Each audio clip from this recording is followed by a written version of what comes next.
Let me start by, let me start by making sure that I can change slides here. How's that? There we go. Let me start by giving you a little bit of information about Tufts, and then I'll just describe our project, and I will go back to the starting slide here. I certainly welcome any contact from any of you on the webinar today. We're always looking for possibilities for collaboration. There are several of them that I'll mention, and would love to hear from you if you have questions. So Tufts is a small, relatively small top-tier research university in the United States. We're located in a historical manufacturing town called Medford, Massachusetts, just outside of Boston, and we're located on a hill. So we have beautiful views of the city, and if anybody on the webinar would like to come and see the Boston 4th of July fireworks that we have every year, Tufts is the place to be. It's a great place to watch it. We have 4 different campuses: a health sciences campus, including a medical school, a dental school, and a school of nutrition in downtown Boston. We've got a school of fine arts in Boston. The picture on the lower left of the brick building is our main campus in Medford.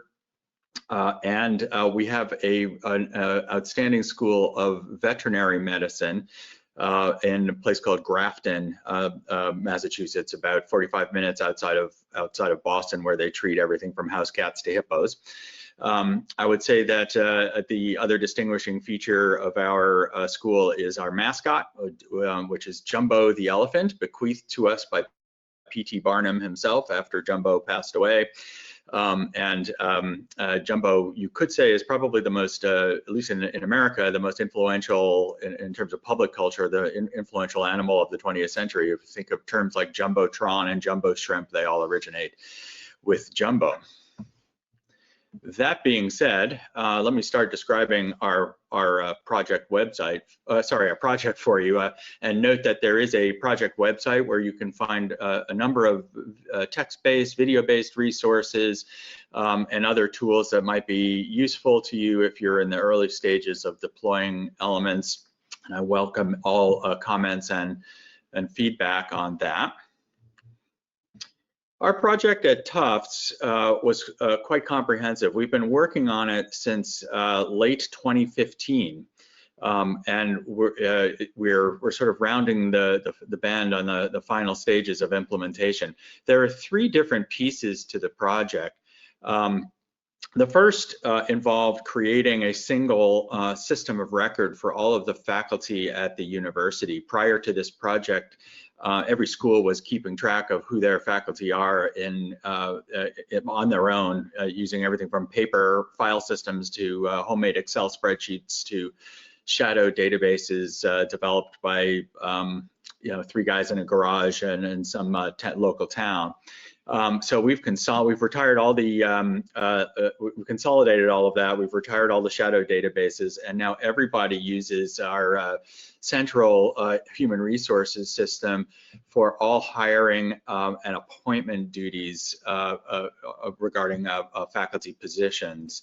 And we have a comprehensive list of all faculty at the university. So that's been quite a success in and of itself, because we didn't even have a data structure for that when we began. The second piece then, after we've determined who our faculty are, is to create a consolidated record of what they've accomplished. And that's where we went through a pretty rigorous bidding process to find a purpose-built centralized platform built specifically for the purpose of recording academic achievements and scholarly achievements.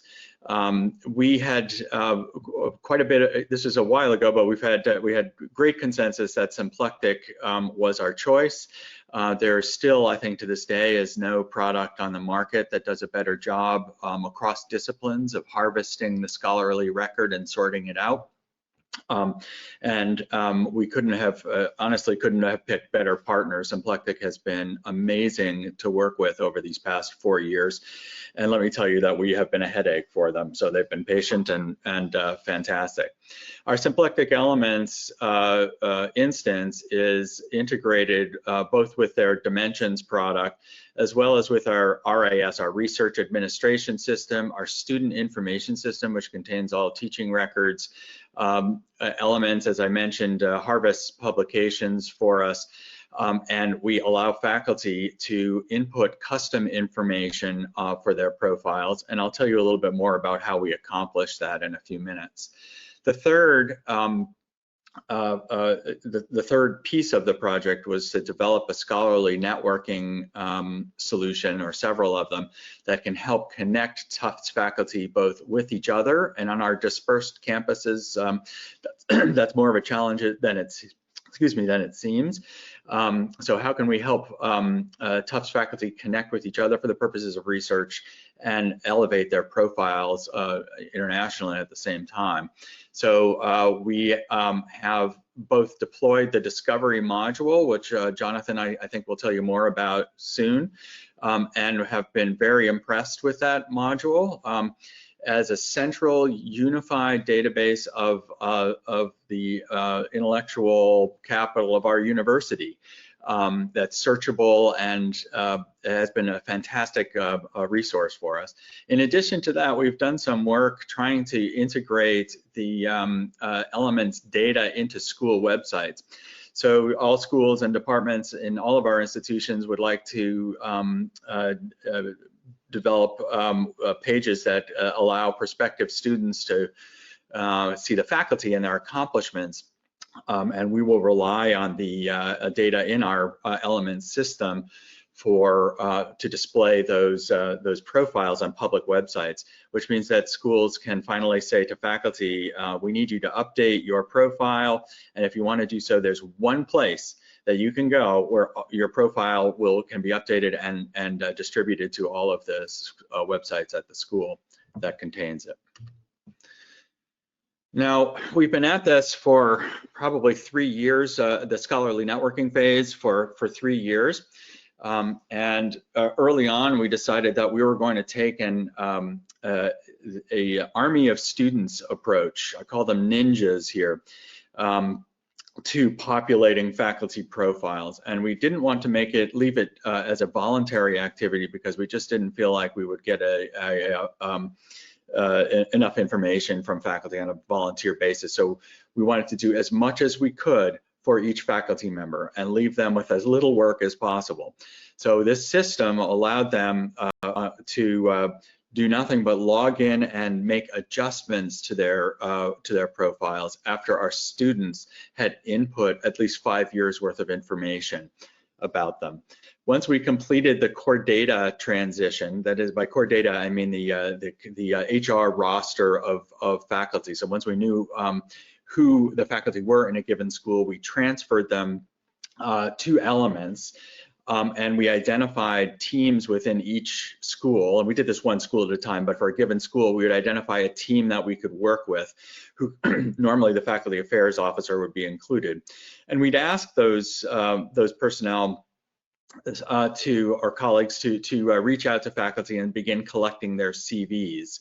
We'd also form a faculty pilot group so that we could develop full profiles for 4 or 5 faculty in the school and have them review their profiles, because the currency of scholarship itself and scholarly achievement in each discipline was slightly different. So there might be categories of publications, for instance, or professional activities that might be particularly important in the dental school that might not be as important to the philosophy department. So we'd work with faculty pilot groups who would help us with that. And we had a fantastic partnership with our librarians here. I'm in the information technology division, and we partnered with librarians at all the schools who trained the students on publication curation and inputting profile data, and oversaw that operation. We could not have done it without them. So along with that, then we'd pre-populate what I've already referred to as a 5-year profile. So our ninjas, our student workers, would enter data from the CVs. They would curate the publications harvested automatically by elements and try to reduce the number of unclaimed publications to as few as possible for each faculty member, so that when they logged in, they would have their profile there. They would the students would upload a publicly available photo and a bio paragraph. They would review grants and teaching activities, just do a quick sanity check on them. And the most time-consuming, but in the end, most valuable thing the students would do would be to input 5 years worth of professional activities directly from the CVs that we received from faculty, because these professional activities are things that normally wouldn't be indexed and are not harvestable automatically. And we stopped at 5 years just so that we could increase the span of our coverage across the university. I wrote the grant for this. It's an internal university grant, but I wrote the grant for this reserving money to pay schools. So schools had a certain amount of money available to them. I could pay them to supervise students to extend those professional activities beyond 5 years if they so desired. My team would provide the training for those students.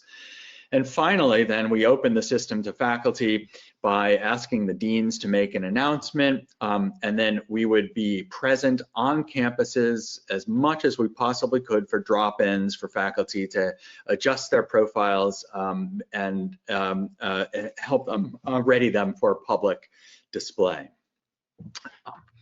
This is my favorite chart because I've been referring to it for like 3 or 4 years now. And at first it didn't have as much green on it, but you can see that we've completed practically the entire school. If it wasn't for our current global public health crisis, we'd be further along with arts and sciences. As is true with many institutions, our arts and sciences school comprises about 50% of the university, no matter how you measure it. So we are hard at work now over the summer with our student ninjas who can do this work at home, inputting the 5-year profiles for the 700 or so faculty in arts and sciences, and we expect to have that completed by the end of the summer. But I love the color green on this particular slide. So thus far, we have exactly 1,686. I think that's if you look that up, that's the official number of profiles. About 636 of the faculty have logged into Elements at least once, and that's about what we would expect to see, given that we haven't worked with arts and sciences yet. We have done a few focus groups with them. And you can see that we have accumulated quite a body of intellectual capital from the university through Elements. In fact, we put together dashboards for deans to use to assess the output of their faculty, and we've discovered that while Elements itself is sort of a data warehouse that integrates systems of record from across the university, whether it's the student information system or the research and administration system, we found that these two particular elements, professional activities and publication types, are covered more comprehensively in Elements than in any other source that we can find, with the exception potentially of Dimensions. Of course, Dimensions is integrated here as well. But we have competing products like academic analytics, which are very useful but don't cover all of our population and really do not cover the span of publications and intellectual output that we have covered in Elements, and we have no other database really that consolidates professional activities. So in fact, Elements has become a system of record specifically for professional activities, but also for publication types across the university. And finally, we were delighted when Symplectic announced the discovery module, because we weren't sure how we were going to display the public profiles, and we had considered using solutions like Vivo, We've done this project now on quite a shoestring. There's a lot of personal heroics behind it. The Discovery module has provided a delightful and fantastic public interface, searchable interface to our faculty. One thing I would mention in closing is that we asked Symplectic to use some algorithms to help inject fields of research tags for every single faculty member at the university, and Symplectic reviewed their publications, and we chose like the top 5 or so of these tags. This has been quite a boon. We had some hesitation because we didn't want to add to faculty profiles without their permission, but I managed not to get fired for it, which is a huge success. And faculty actually appreciate the fact that these tags are available, and it makes the value of these public profiles and connecting faculty across disciplines just quite stupendous. So we're extremely pleased with the progress that Symplectic has made on this Discovery module, and really couldn't have afforded to deploy this incredibly important piece of our project without them. So I'd like to thank Symplectic for that, and just encourage you all that this has been a very valuable resource for us without having to pay additional technical staff and then sustain that additional technical resource over time. That is the Tufts story, and I welcome any questions at this time, if that's the next item on the agenda. Yes, it is. Thank you so much, Paul. That was great. So we do have a question that's come through. The first question here is, have you made a taxonomy for professional activity and publication types by school or for the entire university? Well, this is a funny tension between me and my and my staff. So as the director who doesn't have to do any of the work, actually, it was easy for me to tell schools when we're meeting with them that Symplectic, in fact, and it does in fact have infinite flexibility. We can add categories, and then the project staff, particularly my project lead, would glare at me at these meetings because I think there's an interesting balance between the full flexibility that that Elements offers in developing these taxonomies for professional activities, and wanting to keep that taxonomy within a certain scale that we can manage, and that would be actually useful for people. The short answer is yes. We really made schools justify the addition of new categories and subcategories within the professional activities, and where there was a logical business reason to add one, we would. But we would definitely do some thumb wrestling. So the short answer is yes. We built upon the taxonomy that Symplectic already provided within the product, but made schools argue for the addition of new elements to that taxonomy, just to be sure that we didn't expand it beyond reason. Great. Okay, next question is, does your university have a CMS for your university websites? And if yes, how are you working to integrate Symplectic data into the CMS structure? Well, we don't have a single CMS, although we're moving toward Drupal, and we're undergoing a giant campaign to unify on Drupal. And so we got partway through a project where we had developed a Drupal repository that was fed directly from the Symplectic via the Elements API. And we're going to use that repository with some middleware to feed the faculty profile elements on any website at the university. Now, this was left incomplete, in part because we focused first on Drupal 7, which was probably a mistake, and in part because we don't feel at this point that we have the bandwidth to complete the work on it. And that's where I thank you for raising this question. If there's anybody out there who is interested in collaborating on this project, we would love to work with you on it. You can see the utility of it, telling faculty that they have one place to manage their profile and have it propagate out to all websites at the university would be an incredible advantage for in so many different ways. and we tried to cater to schools' inevitable desire to customize their profiles for faculty by allowing them to specify things like date ranges for publications, whether they want any particular section of the profile to appear on their website, to add custom elements to it where faculty have custom elements. So it was an enormous undertaking, probably probably too enormous, but we'd love to work with people to help complete it. Given the circumstances we're under now, we just had to pull the plug on that project.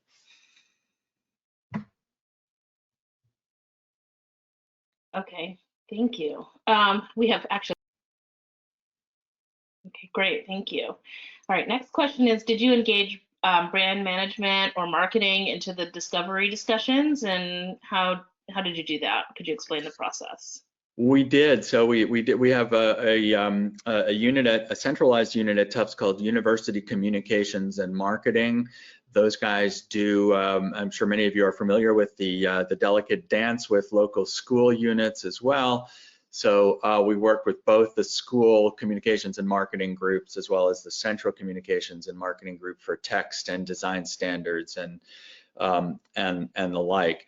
We also, by the way, are integrating this work into our university office of the Vice President for Research, which has as one of its top priorities creating a scholarly network unit to help connect Tufts faculty and display and highlight our research. So there are a number of central units with substantial outward-facing authority and responsibility that needed to be integrated with the project. Okay, great. There are a few more questions, but to make sure that we don't go over time, I'm gonna end there. So I just want to say thank you, Paul, for your time, and we're gonna move on to Jonathan Breeze.